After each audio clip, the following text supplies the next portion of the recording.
Welcome, listeners, to www.IronRadio.org, the website and podcast for all things strength sports and sports nutrition. With your hosts, Lonnie Lowery. Remember, Phil is like a gnarled old oak tree held together with scar tissue and bone spurs.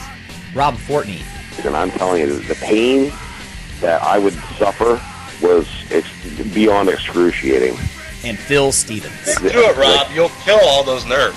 Thanks for listening. Welcome, IronRadio.org listeners. This is Lonnie Lowery. I'm an exercise physiologist, I'm a sports nutritionist, and I'm a former competitive bodybuilder. And this is Phil Stevens. I was about to take a drink of my coffee, but I won't. I am a powerlifter, a Highland Games athlete, and I'm drinking coffee to stay awake. So, nice. I'm 40 now this week. Oh, that's right. 40. Happy birthday. Yeah. Forgot about that. Old man. Yeah. Welcome. Old man strength. Nice. I'm Dr. Mike Nelson, owner of Extreme Human Performance, and actually now professor of nutrition and physiology for the Carrick Institute of Graduate Studies. So pretty excited about that. Yeah. That's cool. Yeah, I was down there presenting at their International Society of Clinical Neuroscience this past weekend, which was very awesome, in warm and sunny Florida. And they were so impressed they hired you on the spot. Well, I've actually been doing it for about 6 months. Oh, but okay. I'm working on developing some coursework for them on some pretty advanced exercise physiology with some other people there. So hopefully it'll be out late this year or early 2018. Sweet. Yeah. All right, folks. We're going to cover a lot of news. We've got it backing up here. Email, Twitter, as far as listener questions, that is. A lot of the listener questions kind of drag us into a news topic. So it's going to be a mishmash today, I think, of news and mail. You know what? Let me start with a bit of news, and I know Phil has some too. Strength and muscle sport news. I just got this. I'm always saying what comes across my desk, but this is from Nature. So, I mean, this is the big leagues, right? Nature reviews, in particular, this is endocrinology. And a paper came out, this is spanking new, on exercise-stimulated glucose uptake and how it's regulated, how you manage your blood sugar. So, listeners, if you're not familiar, I've always been taught that muscle tissue is the healthy recipient of most blood sugar. Like 70% of your blood sugar should end up either entering muscle to be burned or stored in some way. And, you know, if you live like the average American and you spike your blood sugar and your insulin every 90 minutes with Cocoa Pebbles and, I don't know, Cheese Whiz, soft pretzels, and Mountain Dew, then I'm just going to get sued by all these companies. Then, you know, that's too much and it sort of overspills, to use a bodybuilding term, and it could lead to de novo lipogenesis. But the scientists, of course, debate how significant new fat creation is like that. And there's some nuances to this, and I'm not going to set off Dr. Nelson with some of this. But let's stick to this new paper. It's from Sylow, Sylow, and colleagues. And again, Nature Reviews Endocrinology. I just got it through the news. The paper itself, I think, was published late last fall. But basically, it starts by saying skeletal muscle extracts glucose from the blood, right? And I remember John Ivey in our field really suggesting, the first time I heard it, and of course he's one of those, what I consider almost founding father of modern exercise phys in many ways, but suggesting that muscle contractions can literally equal a dose of insulin and how well the muscle takes up blood sugar. So just a couple of things that I learned from this. It says exercise increases uptake of glucose by up to 50-fold through the simultaneous stimulation of 3 key steps: delivery, transport across the muscle membrane, and intracellular flux through the metabolic processes like glycolysis and on to glucose oxidation. So it's interesting that it also pointed out that exercise stimulated, right, muscle contraction, glucose uptake, again, kind of draining your blood glucose to a certain extent, in a healthy way, usually. It's even preserved in insulin-resistant muscles.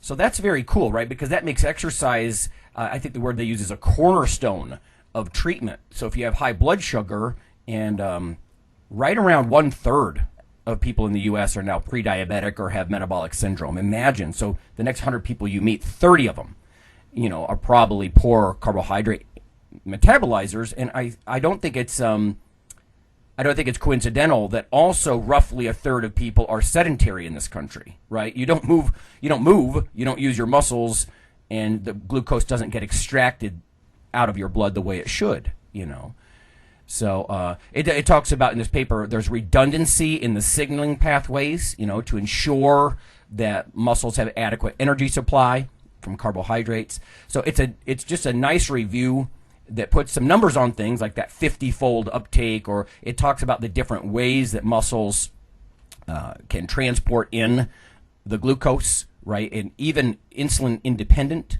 right, ways. So a lot of people, I think a lot of clinicians, they automatically default to, oh, you're insulin resistant.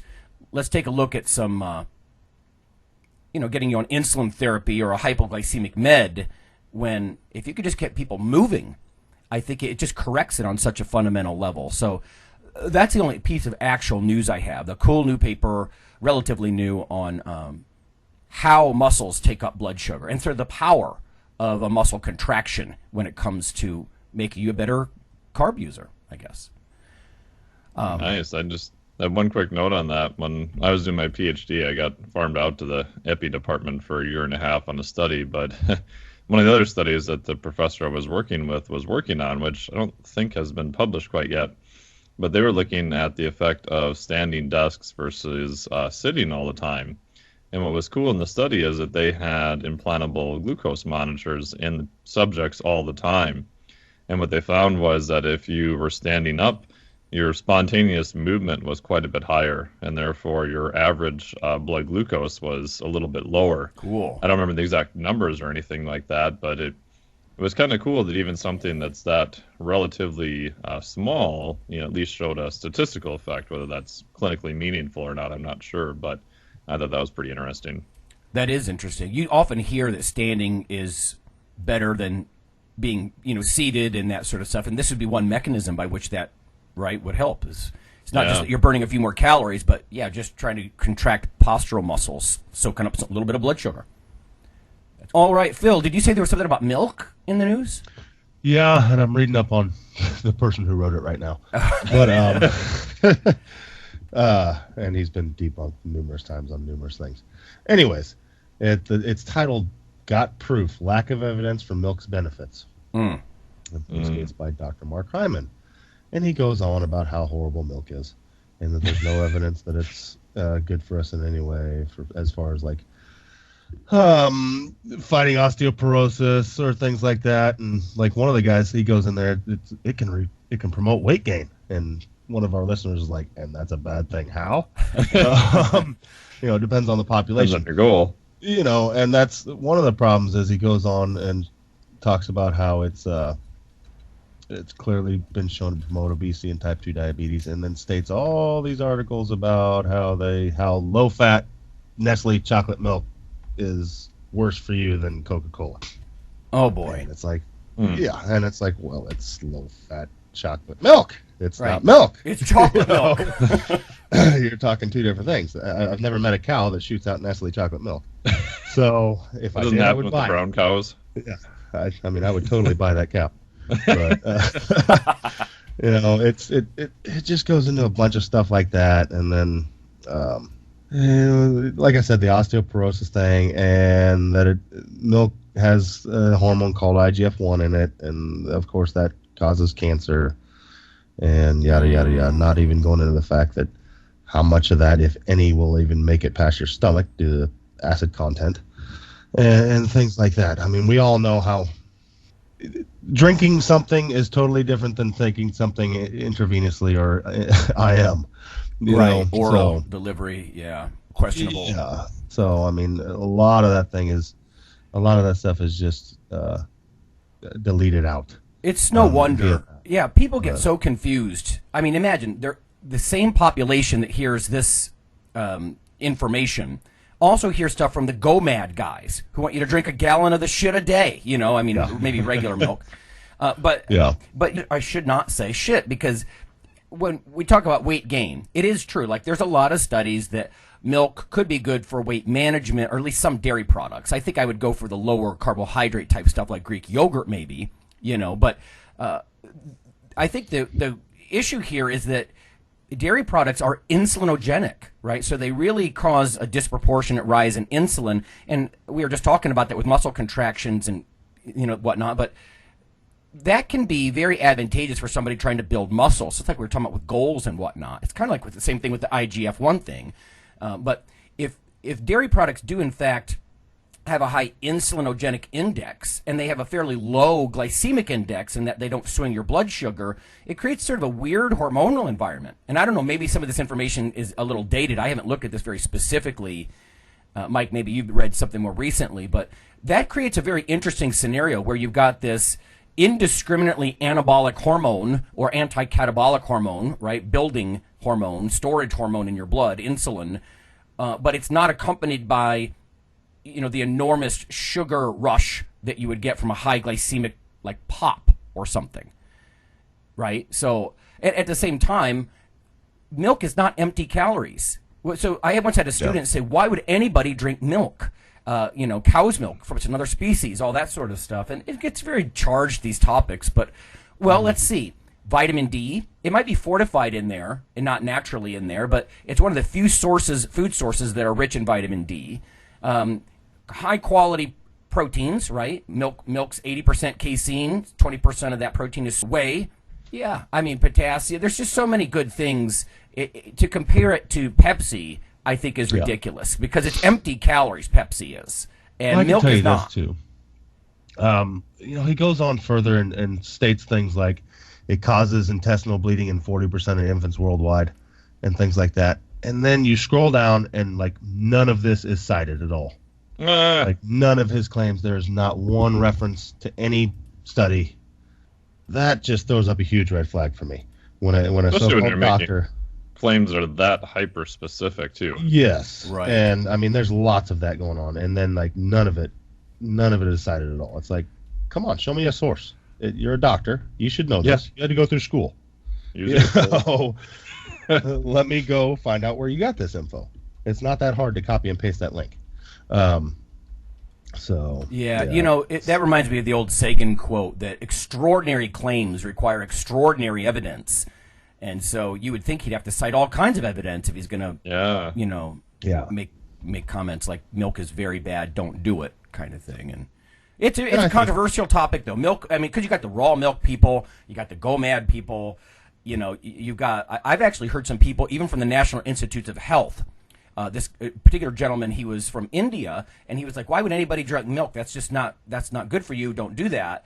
And I was almost thinking maybe there are cultural differences in some of this too, but for me, whether it's an insulin response or just all that high quality protein, all that work that Stu Phillips has done with dairy proteins, it's really hard for me to walk away from something like that. That's some high quality. Everybody, whey protein, I know he's talking about whole milk as opposed to the extracted proteins, but yeah, I'm not walking away entirely. Yeah. And there's even, I did a genetic test recently a while ago. It was more for athletes, but they even look at that and determine maybe genetically, if you can process, different types of dairy products and that type of thing. And most of the clients I've worked with, for the most part, usually don't have any problems. You'll run into a few people here and there that, whether it's the lactose or it's the actual different types of dairy or specific caseinate proteins that may kind of bother them. But for the most part, it's pretty well tolerated in my experience. Yeah. Maybe we'll get some listener emails about that because, like I said, milk always seems to be controversial in some way or another. But let's face it, the Institute of Medicine and the Food and Drug Administration and a lot of the nutrition authorities in this country, they don't indiscriminately lay down things like a food guide. Like there's a dairy group on the food guide, and it's because there are certain nutrients that are really rich there to be had. That's why it's a food group. Oh, for goodness sakes, if we're going to fight something, there's worse things to fight than dairy. Oh, Christ. Yeah. Come on. So. Yeah. Yeah. Okay. Okay, let's move on to some questions because we have quite a few. This first one might be better for you guys because I really drifted more into the metabolic side of things or the nutritional side of things. But Jarrett sent this a while back, and Jarrett, I apologize, it's been a while since I've been able to get to this. We sort of got this queue building up. But he says, I hear a lot of people say static stretching doesn't work, but it's done wonders for me. Following, I think he's doing yoga, like long holds with breathing.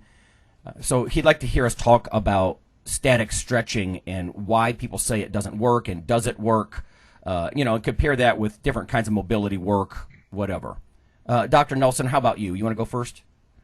Yeah, I'm probably one of the people that said static stretching is worthless. So. Oh, that's interesting.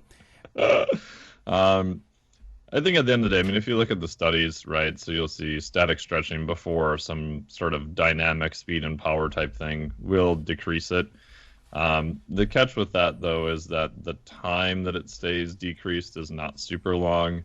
So you can find all sorts of people that, have done static stretching and they haven't lost limbs or had anything horrible happen to them either.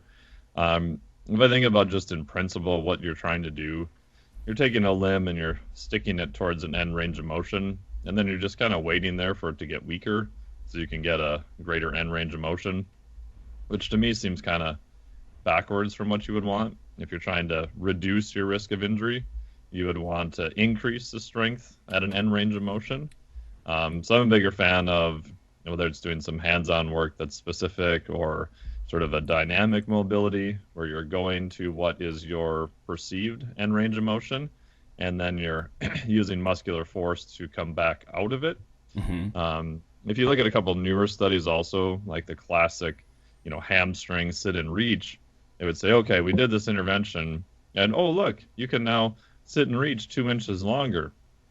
But what they found with the mechanism of that is that your sensation of what you feel as a full stretch actually was altered. And it was actually, in my opinion, altered for the worst, because you did not get the sensation as soon.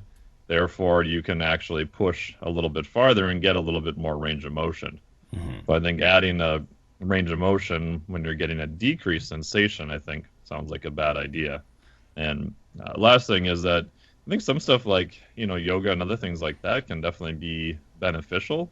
I did Bikram yoga for about 2.5 years just to see what it was like. And I think there's benefits with that. But my guess is a lot of it is maybe more stability related. You're just doing some light movement. He mentioned that he's doing a lot of breathing stuff. So pretty much any yoga practice will emphasize, trying to relax, specific breath work, things of that nature. So I've wondered how much of that may account for the benefit of it.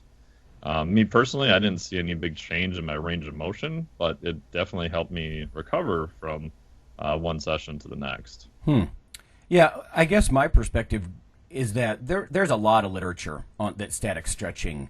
I mean, sarcomeric remodeling and things like that. I do think to say that it's useless, I would disagree that it's useless. I'm not saying that there's not benefits to dynamic stretching as well. But a lot of the early work, foundational stuff in exercise phys, was building flexibility. In fact, they used to say static stretching was preferred, right? And you shouldn't do anything that's more ballistic. And so maybe this is a counter culture in some ways, like, oh, we overstated something before, and maybe they did overstate it in saying everything should be static. But I'm sure I can pull papers and reviews that static stretching has some benefits. I mean, personally, I can tell you, I did Taekwondo for 6 years, and we did a lot of static stretching. And now we also did some dynamic stuff, like during the actual practice, right? So it's hard to tease this stuff apart. But, and again, this is anecdotal, but I really felt like it played a real role. Like, I could easily drop into a split forward or either side without a warm-up. And I don't think I could have done that had I not done any type of, static stretching work. But it is interesting how some of that stuff could be neural. Phil, what's your take on all that? Do you just let movements handle it, or do you have them do some stretch? No, mine would be stretch. Just do it. I don't care. At this point, most people just need to do more of it. The only problems I've seen with static stretching is, the studies is basically, static stretching will reduce your power output, this and that. Yes. Like if I go and static stretch my hamstrings, and then go for maximal squat. Yeah, short time Directly. Right, Yeah. acutely, yeah. Basically, come on, be smart about it. Stretch, now warm up, now max your squat. And that's the same. Like, even with sprinters and stuff, from what I've seen, it's like, as long as they don't stretch and then do a 100% run, they're fine. Stretch, do your warm-up runs and things like that. I mean, I think it can be a valuable part of a warm-up, Yeah. if I got a tight spot. But that said, I'm more in Mike's camp where it'll be like, I'll stretch, I'll hold something for 5 to 10 seconds, I'll let off. I'll go again, I'll let off. What is it that the studies out there about? I'm not going to pretend like I know this exactly, but I think it's the Golgi tendon and whatnot. Yeah, It'll that's actually one of the mechanisms. It'll actually tighten up, if you stretch too long. So you don't want to put your body in this fight-flight situation where it actually tightens from being stretched too much, because it's like, oh shit, this guy's trying to hurt me. I think one of the things we're teasing apart here is acute versus more chronic, long-term structural effects. I don't have the ability to point to the paper except for the book that I got it out of, but I used to teach an advanced fitness programming class, and I used Vivian Hayward's book, and she specifically mentioned that in her reviews, the effects of static stretching, or stretching period, lasted about 60 minutes, as far as, like Mike was talking about, getting a little bit further reach on a sit and reach box or whatever it is. So I think we need to, one of the first things in this controversy is, are we talking acutely, like right now, or are we trying to get some type of chronic adaptation that would allow us to have, less stiffness or greater range of motion? And I can tell you the other topic, too, that kind of bugs me is a lot of strength coaches, they use the term flexibility and mobility as synonyms, and they're not. No. They're not. So, I don't know. Phil, how do you look at that differently? I mean, you don't use that synonymously, I'm guessing. No. I mean, mobility is the range you can actively move to something properly, whereas flexibility would be just how far you can stretch out. They're totally different thing. I know people that can hit positions that I would call flexible, that you have them actually move through an athletic position and it's horrible. Yep. So, and usually that's due to a lack of strength, and that's where flexibility and mobility differ, in my opinion. Mobility requires a certain amount of strength. Flexibility doesn't require strength at all. Yeah. You could twist yourself into a pretzel and be weak as a twink. Yeah, to me, the mobility has a functional aspect to it. Yes. Yeah.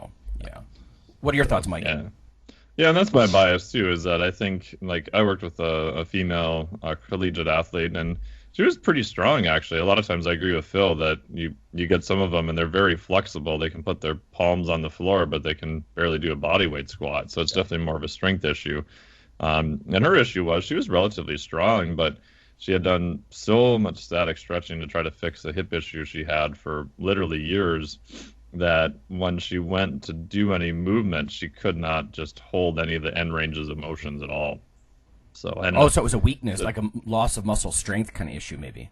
Yeah, and so I sent her to a local physical therapist, and they said that basically her hip capsule is all stretched out and everything is just super, super loose, so to speak. Mm-hmm. So she's missing the muscular control aspect of it now also, because everything's kind of goofed up in her hip.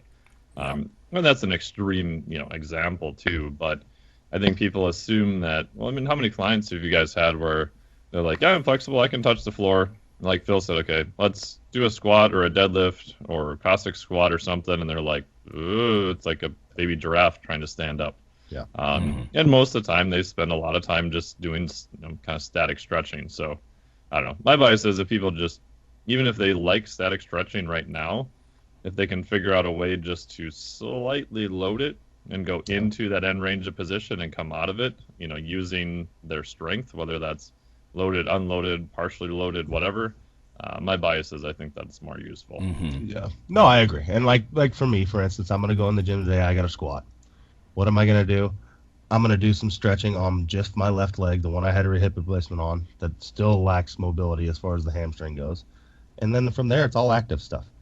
I'll put a hip circle around my knees and stretch that out. I'll sit into squats. I'll, get my mobile range of motions up. Right, yeah. After I do a little bit of stretching for a problem area. Right. Yeah, and you may have a change in that specific area because of the surgery. And, like you were saying, Lonnie, if you look at trying to add sarcomeres and things of that nature, most of the early work of that actually came from leg lengthening studies, where they'd actually go in and have to, cut the bone and mechanically lengthen the leg. You would see that you would add sarcomeres. Try and do it otherwise. I haven't looked at it for a while, but I think it was something like 10 or 20 or 30 minutes of work each day, to try to get those back. It's a lot of work. Yeah. I guess if anybody were to say static stretching doesn't do anything, I would disagree with that. I think this is why science is reductionist, right? In research, you're going to say toward what end? If you're talking about applying force at the extreme end of a range of motion, that's not the same thing as, let's say, passive range of motion, or there's a lot. So, and again, people always.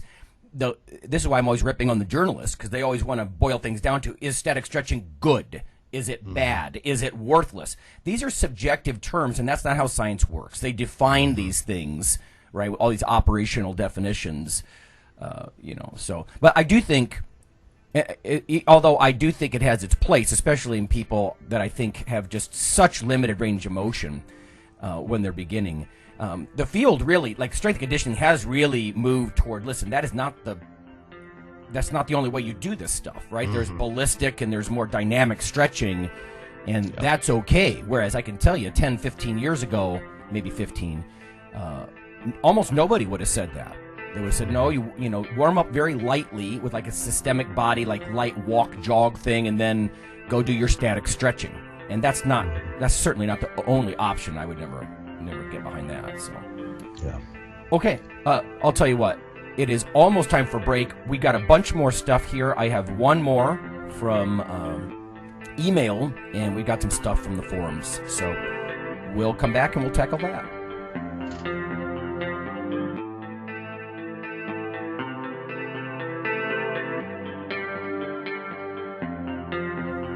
Hey listeners, this is Dr. Lonnie Lowery. If you've ever had anyone critique you on your protein intake as part of your weightlifting lifestyle, oh, you poor meathead, all that extra protein is going to rot your kidneys or weaken your bones or dehydrate you or give you gout or who knows what. There is a book available. You could simply Google CRC Press and Lowery. And what I've done is reach out to experts all over the world and create a book, a single compendium that you can hold up and say, this is why I consume extra protein. This can be very valuable when you're being quote-unquote educated by various professionals on the topic. There's an enormous amount of literature in this book on the safety, the effectiveness, how protein works in cells, the history of protein and weight trainers, much more. So again, please check out CRC Press and Protein and Lowery. You can just Google that, and I do, full disclosure, I do make a small single-digit royalty on the book, but that's not why I did it. I did it so we can all have something, our particular population, to both defend what we do and to inform our nutrition and our eating. Thanks.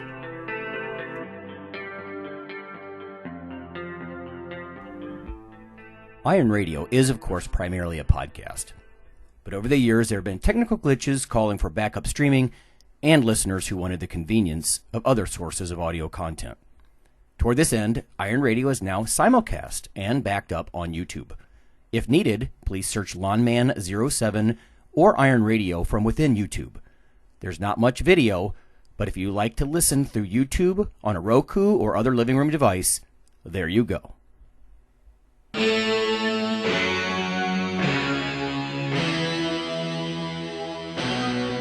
Like your weekly fix of Iron Radio?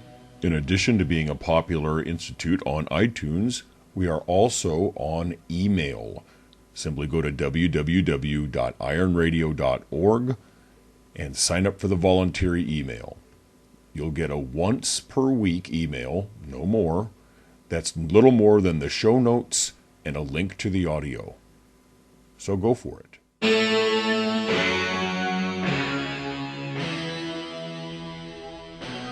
All right, everybody, we are back. I'm going to start us out with one that, it's been prevalent in my gym of late.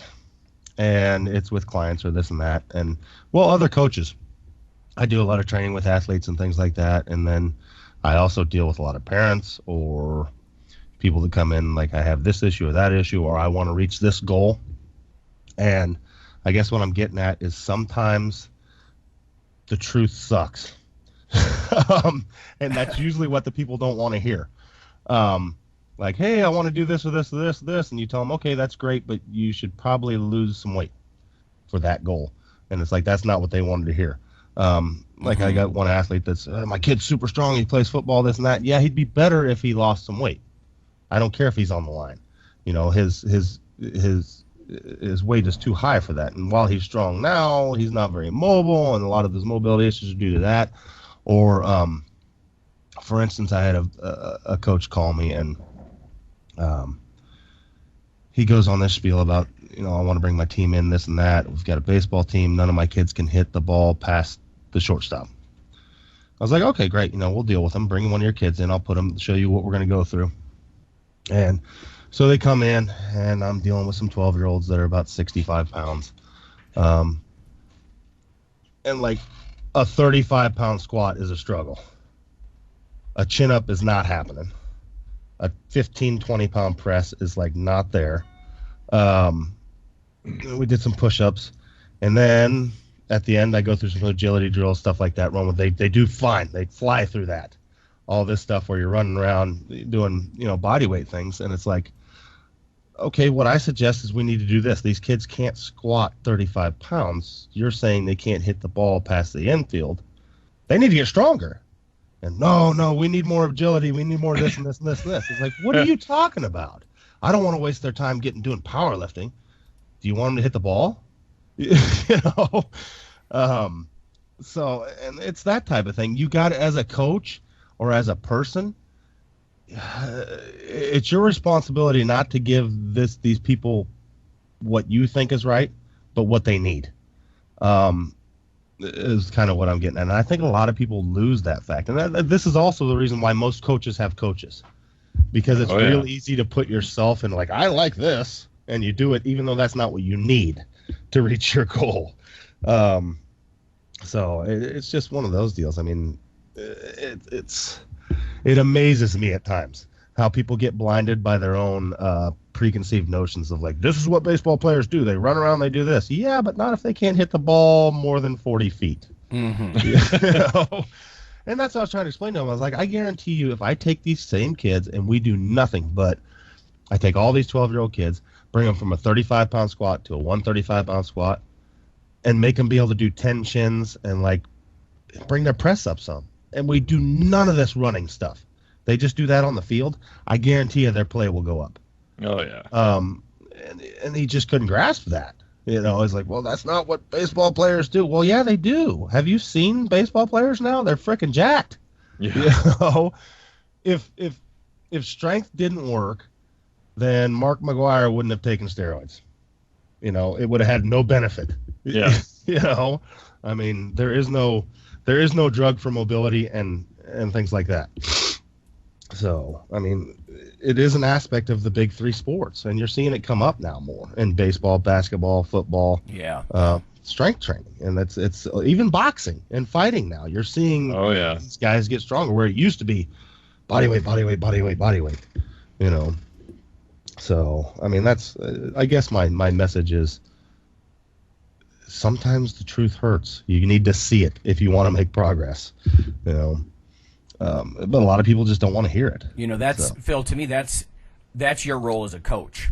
You know, yeah, like, as a teacher, I can impart information, but like in a clinical or a coaching setting, you got a patient or an athlete, you have to then translate that into a lifestyle change, a decision, you know, get buy-in, you know, and that kind of stuff. And if that's something they don't want to hear, then Phil, the quote unquote counselor, comes into play.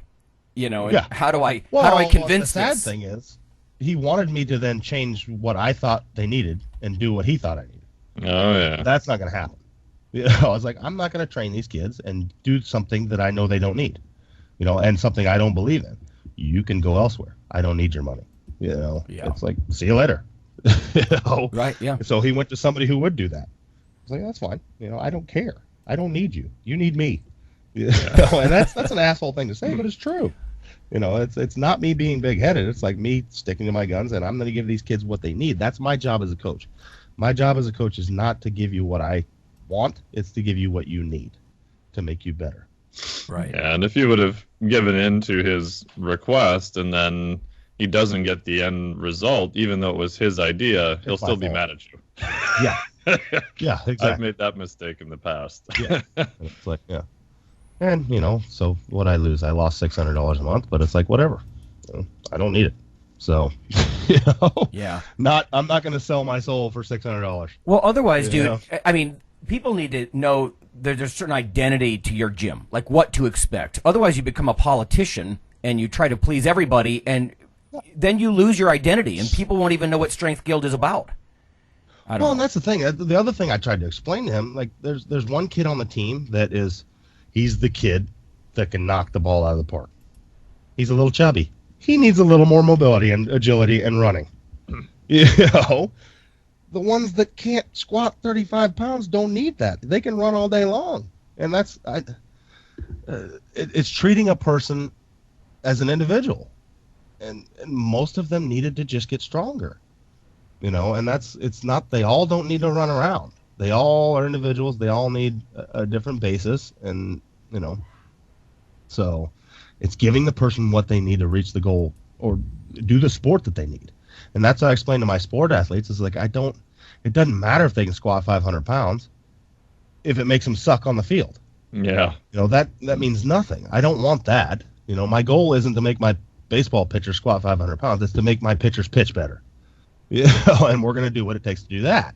If that means squatting 225, then we'll do that. You know, so. Yeah. Well, that's why it's called Strength Guild, not Agility Guild. So Yeah. So. But, You know, anyways. I'm just such a big fan of that approach, right? That and it's funny to watch students sometimes. The realization will sweep over them that if I'm just stronger, everything I do, every task during the day is so submaximal. It just is a joke. yeah, just easier. Yeah, Yeah. it's a simple and true statement. I don't know. Here's one for you, Lonnie. And I didn't even touch this one. So we got a vegetarian. He's been eating a lot of dairy and whey to spike his protein intake. Now to my headache. I recently became intolerant to milk, which leaves me with eggs as my only plant protein. Not ideal since I aim to add mass this coming year. I started counting my nutrients to be able to do this. I aim to take in 120 plus grams of protein to my estimated 64 kilo lean mass. My question regarding the flaw's amino acid profiles of the 3 plant-based meals I eat every day. I started supplementing each of these meals with BCAAs 4:1:1, 2 tabs, 2 grams leucine each meal. But I don't know if this is enough. Please help a desperate brother out. Is he taking enough leucine in? I would think 2 grams will push you. And, you know, Mike, you're up on this too. I mean, I think you're further ahead of this on some of this stuff even than I am. But I think it's something around 3 grams of leucine, I think, is considered a dose at which you don't really need to exceed for protein synthetic. But my thoughts on branched chains, particularly leucine, a lot of people, they always talk about the 3 branched chains, isoleucine, leucine, and valine. But leucine has always been my focus, and I think I'm justified in that.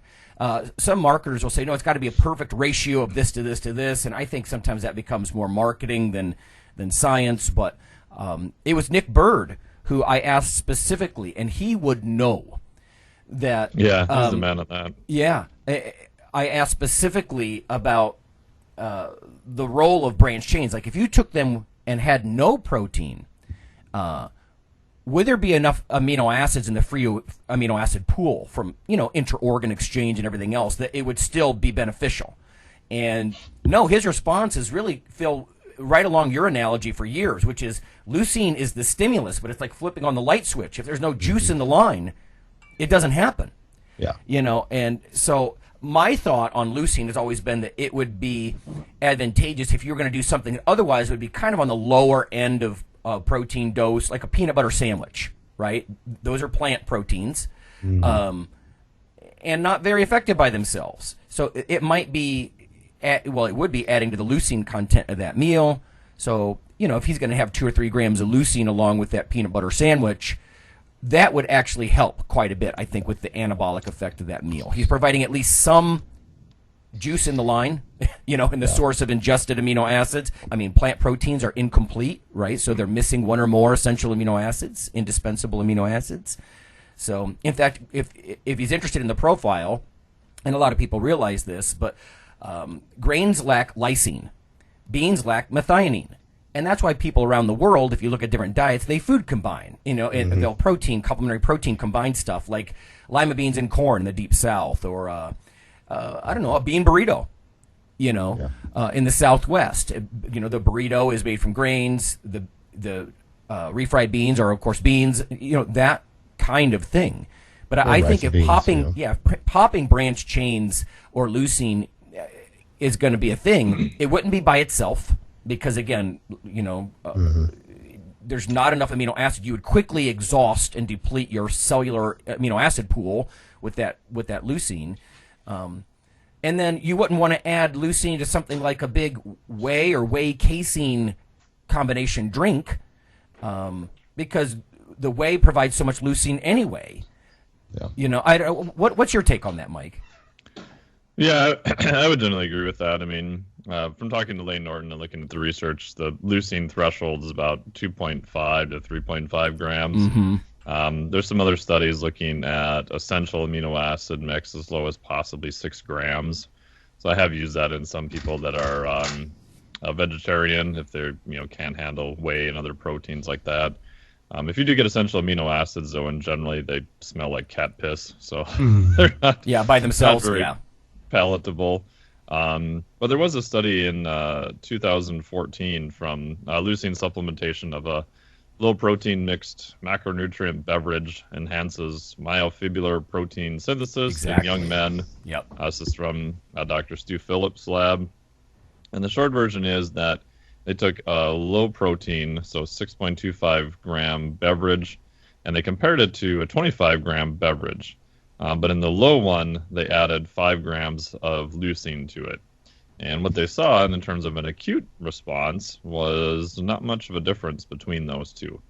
So that just gives some data that if you have enough leucine, like you guys were saying, that you can turn on sort of that assembly process, and then you're providing energy and you're providing the building blocks, so sort of your essential amino acids.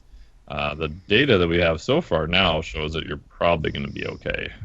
The practical point about that too, Phil, is you got to think that there's going to be a certain amount of leucine even in the little dab. Like if you're going to have a low protein meal like that peanut butter sandwich, it's not just the 2 or 3 grams you're eating. There's actually a little bit present in the food you're eating as well, right? So it's just the kind of thing you got to consider. So yeah.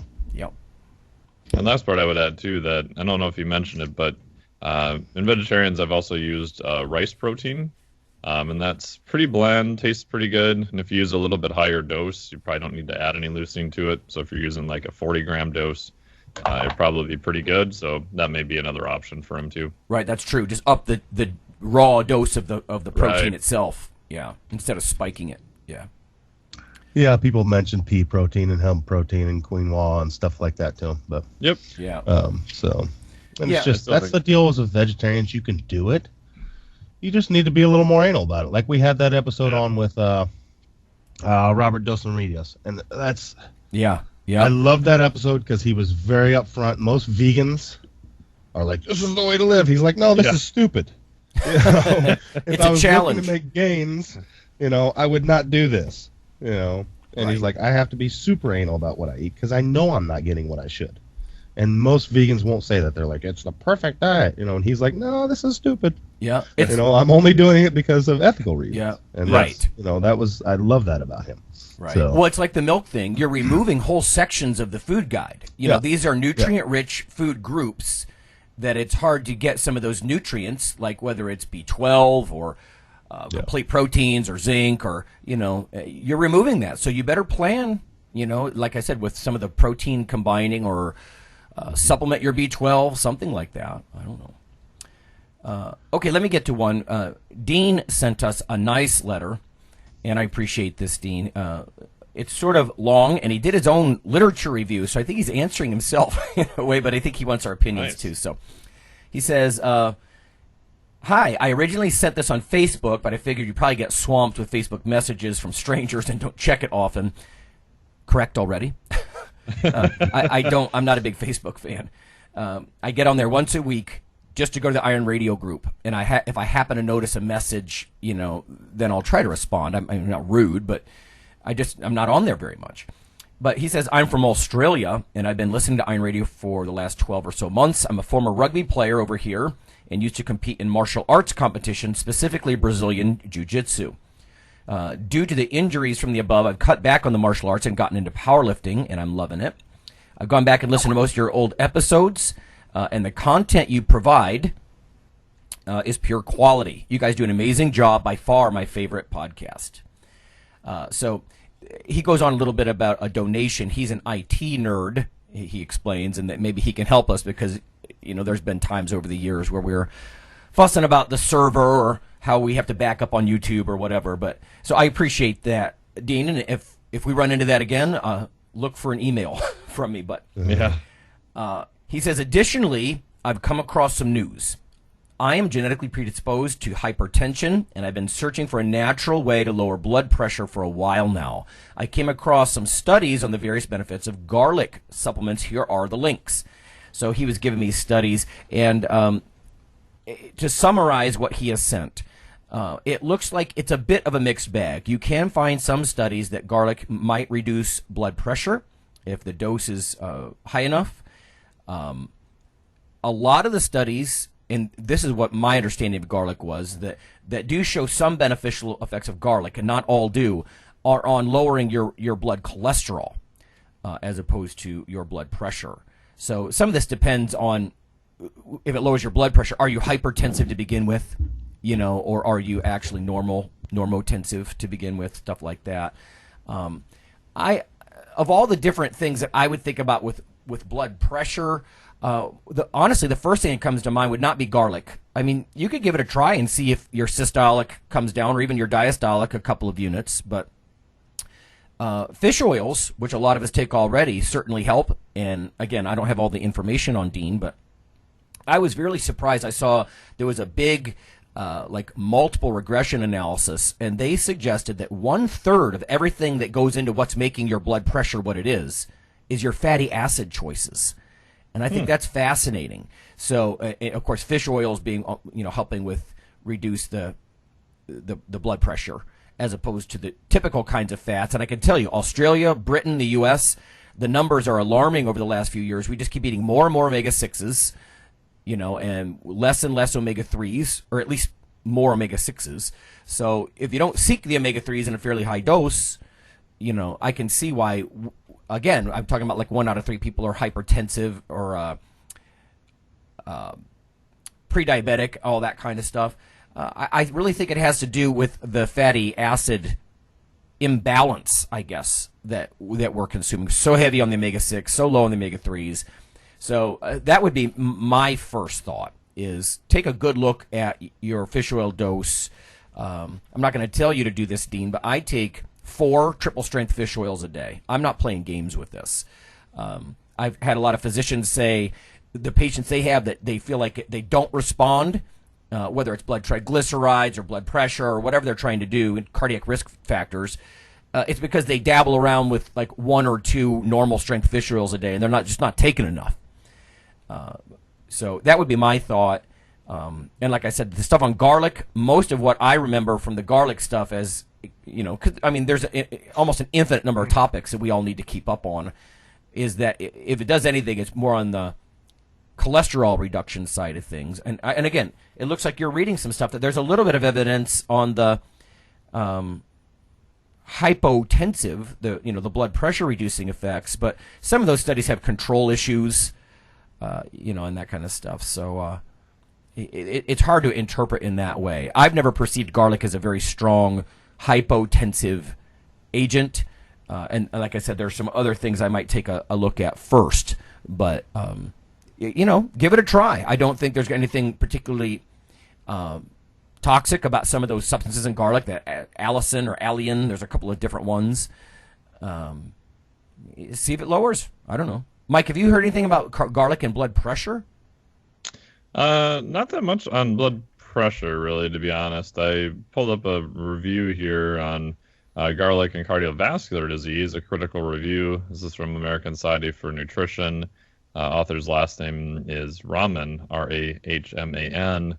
And that's probably about the most up-to-date thing I've seen on it. And in general, it just said, hey, most of the trials show that there may be an effect of delaying cardiovascular disease, but the standard more research is required type thing. So I'm not too much of an expert on that area. I have looked up some of the effects of garlic as a antibacterial, antimicrobial for immune system. Mm-hmm. And there's actually some really good data on that. Now, does that, sort of help with the common cold and things of that nature? That data is a little bit more messy. But the other part, too, for the active components, if you buy garlic, cut it up into very small parts and then leave it sit for about 10 to 15 minutes because to get the active compounds, it actually has to react with oxygen in the air. So if you're trying to sort of maximize that part of the effect of it, chop it up and leave it sit for a while. Okay. What else we have? I can agree that you also said about the omega-6, omega-3. So I use like an at-home testing kit for some clients. And in general, most of the ones that come back are the ones that recently have been a little bit better in terms of omega-3. I think people are getting the message about fish oil, things of that nature. Omega-6 is still generally high, but as a whole, I would agree that omega-6 pretty high. Omega-3, even in people taking fish oil, a lot of times is still very low. Mm-hmm. Okay. That's what I've got. I mean, I have a few papers that I've been pulling, by the way, listeners. Let me just add this before we wind down to try to address, maybe in a little more informed way, some of the questions that have been coming down the pike, because I'd like to do a little episode on, some of these different, basically mouth and oral interventions, because we were talking about mouthpieces, for example, clenching and all that. I found several abstracts on that. Maybe pull in some stuff about the caffeine or the carbohydrate mouth rinses. I just reviewed a paper on that, in fact. Oh, nice. I'm not going to give any more details than that, but it's interesting that some of these things, and again, we already did that episode on neural tweaks, but specifically about, your mouth, even stuff about like the oral mucosa and the oral microbiome and delivery systems and stuff, because not all this stuff is directly related to what you swallow, and I think that's what's kind of interesting about it. Like, how many people actually think about the role of your mouth in your lifting performance, and it's fun just to kind of see what's possible, I guess. So I'm going to grab some literature review on some of that. I've been browsing some stuff about static versus dynamic stretching, and in fact, I was just reading a little bit while we were chatting, some systematic reviews, and it looks like what we were saying is essentially correct. There are some benefits to static stretching, but the field is really moved when it comes to injury prevention and that sort of stuff. It has started to appreciate and move toward the dynamic stuff.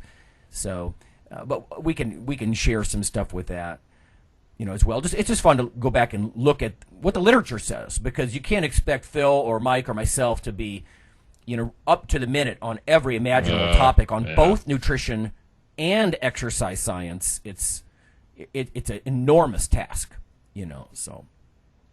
Yeah, it's one thing I like about specific questions and knowing them ahead of time and being able to do articles and stuff is it, or different lectures, it gives you time to kind of go back and really have a base knowledge and you have some info. Like you said, there's just tons of stuff. Like even in the MedSci recently, a couple months ago, they had a whole section on the back dedicated to just all different types of fatigue and central fatigue and different mechanisms, and so there's always like tons of good stuff coming out. Yeah, we kind of, and I think listeners know, right? We fly by the seat of our pants. I mean, it's not like we're just excited amateurs here, so we just kind of bank on the idea that between Dr. Nelson and myself and Coach Stevens that we can answer something from different perspectives, but we're going to try to keep it evidence-based, right? And that's why we're going to sometimes give you tentative conclusions, and we're not going to give you conclusions like this is bad or this is the only way to do it, stuff like that, because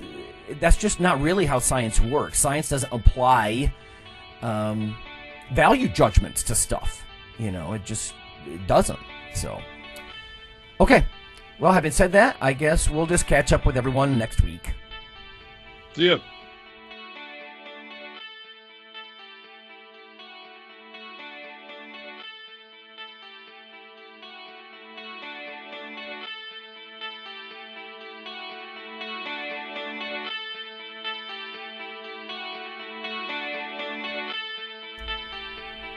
Hey listeners, have you seen the store at IronRadio.org?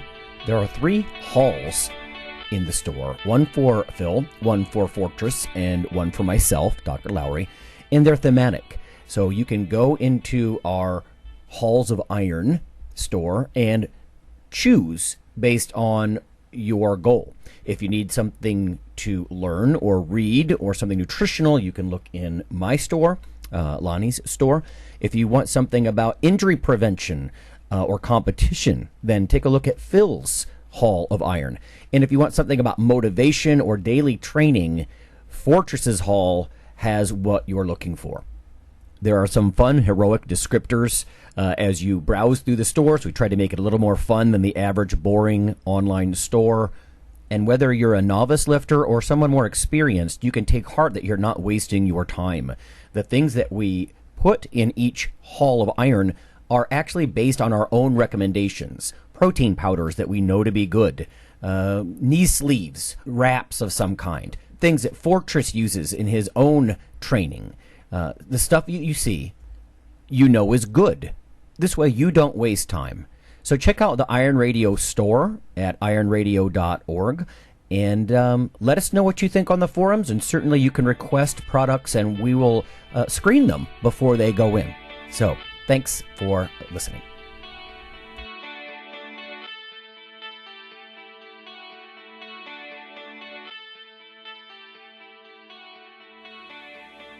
Iron Radio is accepting donations. If you like what we do, the professors, the scientists, the bodybuilding show promoters, the athletes themselves in powerlifting and bodybuilding, please consider making a donation or maybe buying something from the ironradio.org store. We also are accepting supporting members. So for $4 a month, which is frankly less than the bank sneaks out of your account in fees, you can step up and support a form of sort of public radio for the bodybuilding and powerlifting and strength community. The Iron Radio podcast and all of the audio on ironradio.org is for informational purposes only. If you're interested in starting a diet or exercise program, it's important to check with your physician. Also seek the help of registered dietitians, athletic trainers, and qualified exercise physiologists in order to make the progress that you need.